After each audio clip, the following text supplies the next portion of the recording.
Hello, everybody. Tashina Gonzalez, your favorite holistic wellness coach with Vida Activa. And as usual, if you come and join me on here, make sure you give me a wave, a hi, a hello. Let me know what city, state, or country you may happen to be watching me from. And if you watch this later, no matter what venue it is, here on Instagram or later on YouTube, then you can hashtag replay to let me know that you came to see me. So today I'm here with a bonus live because I have all this stuff in my head and it always solidifies better when I talk it out with someone or just talk it out, period.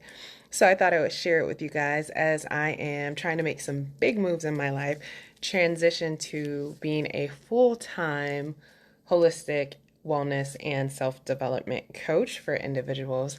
And for me, it is a big leap. And so recently listened to that book by Gay Hendricks, The Big Leap. And between that and conversations with other people and some things that Eric Worre said at GoPro, realizing that I was at a point of upper limit problem and that I needed to push through that. And things tend to be moving in the right direction and seem very awesome. But at the same time, it's also a little bit uncomfortable. And so I was just thinking there's a lot of information about the upper limit problem and then what it feels like when you're operating in your zone of genius, like it's flow, it is natural, it is instinct. But there's that period in between, which is the leap. And it's like, what does that feel like? And if you're in the process of it, especially because there obviously is some uncomfortableness. And the reason why a lot of times we stop or don't take the big leap, that's when our upper limit problems come in. So I found a super good article by another life coach, and her name is Chayla Davison. And the title of her article was Is Excellence Your Enemy? And so she was referring to this book as well, The Big Leap by Gay Hendricks, and how it talks about what happens when we try to move from our zone of excellence to our zone of genius. And one of the things she mentioned first is there's different zones, right? And so moving from the zone of competence to the zone of excellence, that just takes time, intention, and hard work. But moving from the zone of excellence to genius, now you have something to lose. Your zone of excellence is, well, excellent. You offer a lot of value from this place and you reap many benefits. Leaving this zone will cost you. So that's the part that sometimes you come up against and you hit your upper limit problem. And I know that's been the case for me. And one of the really most important things is the ability to talk it out with people. Like this is the reason why making sure that you're going to trainings for specific things that you're working on, as well as having a coach, is so important, because I know that I have never, ever got through an upper limit problem without the value of someone that was coaching me.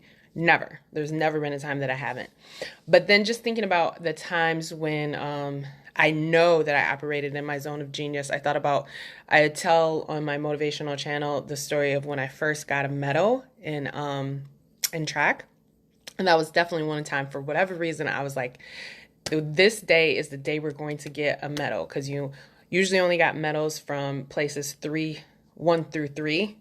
And however, you actually could just get points for the team 1 through 8.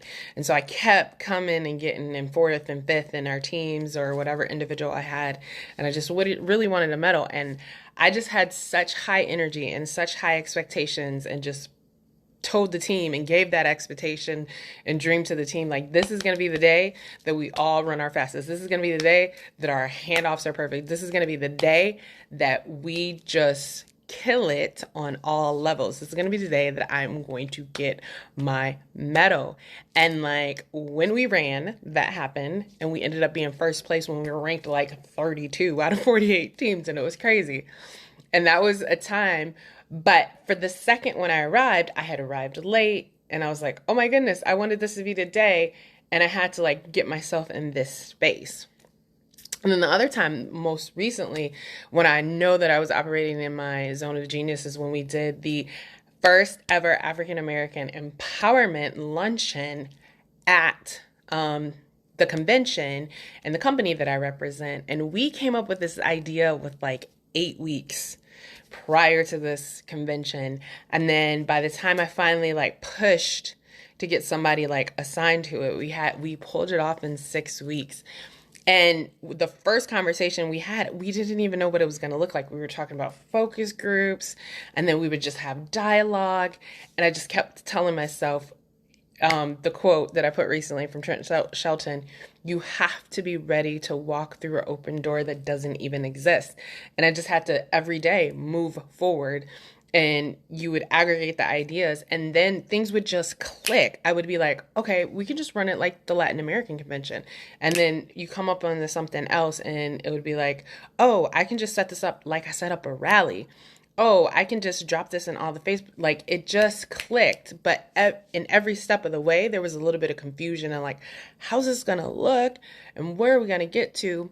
But then the day of the event, it was total zone of genius. It was total flow. It was total like, this is operating at a higher level on where we need to be.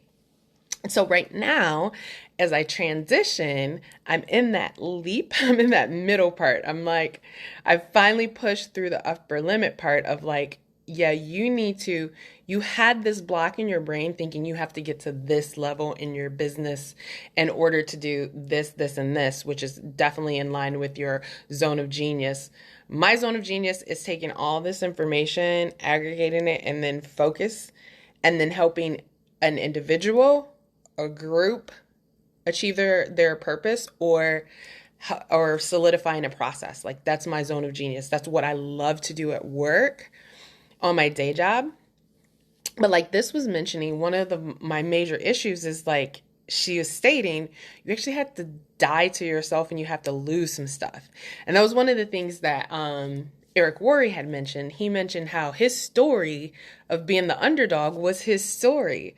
But he couldn't move to the next level of his business and become a millionaire or a rock star and an underdog at the same time. So he had to die to his identity and self. He had to die to that story.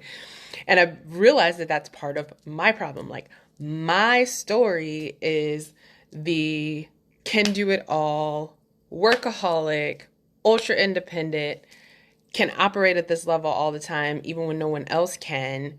I can be an entrepreneur and an automotive professional. Like that was my story. And I have to die to that story. Like I gotta let that story go because that's a good story. Like I'm in the top 8% earners in my area in Michigan. Like that's the made it. Like I'm one level underneath a manager. All I got to do is go get my master's and say I want to be a manager and I'm a manager. That's like here in Michigan, that's like the end all be all. Like I got a family member that's a manager up at GM and they travel and they do this. Like that is a good, excellent story. Like only 8% of the people get to have part of that story. It's an excellent story. But the excellence is an enemy of me being in my zone of genius.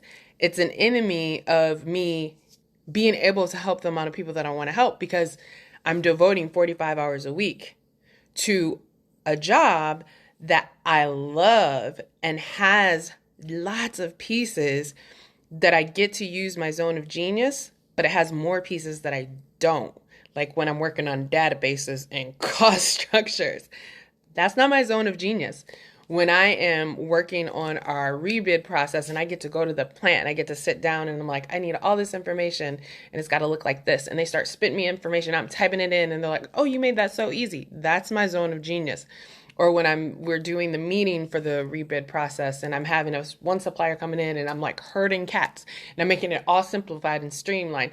That's my zone of genius.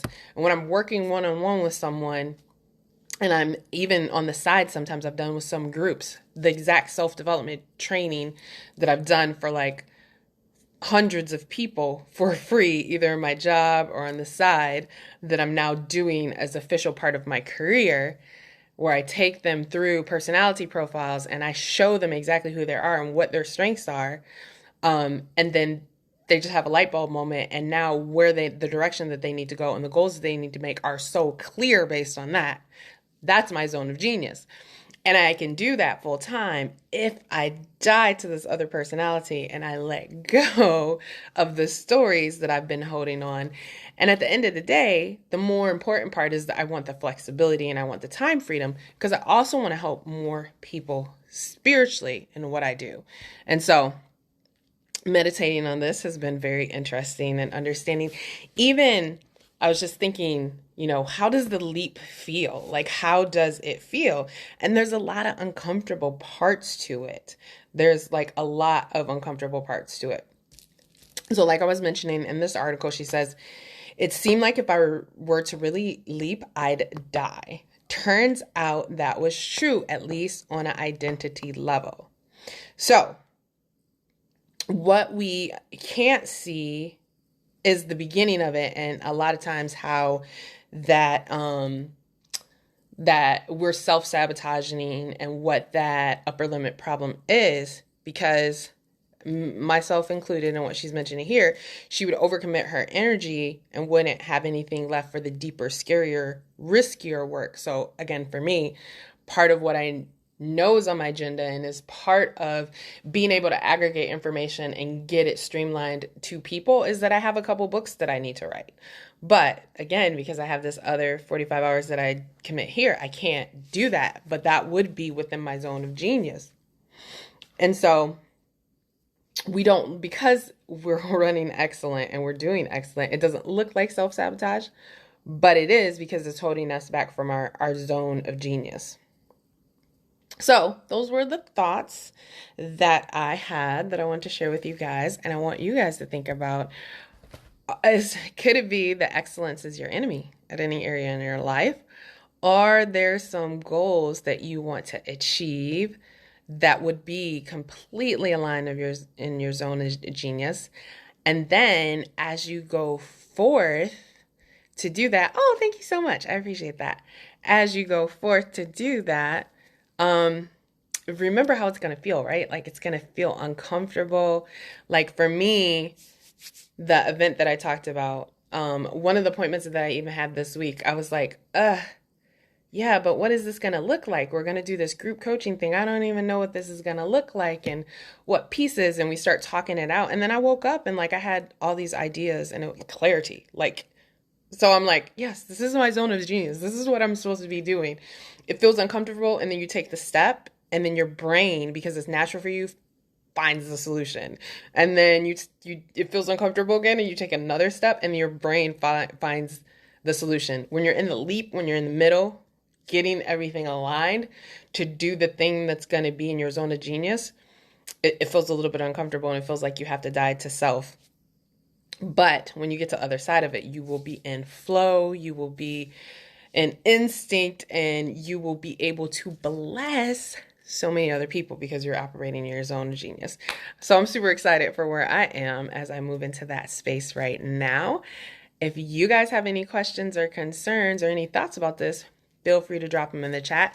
Don't forget to let me always know what city, state, or country you are watching me from. If you're watching the replay, #replay. And again, I've never, ever overcame an upper limit problem without a coach. So if you feel like you're stuck and you feel like you need some help with that, definitely get on my calendar for a free consultation. Thank you guys for watching me today. And if you know anyone else that might need the information, feel free to tag them or pass on the information. Have an amazing afternoon, guys. Bye.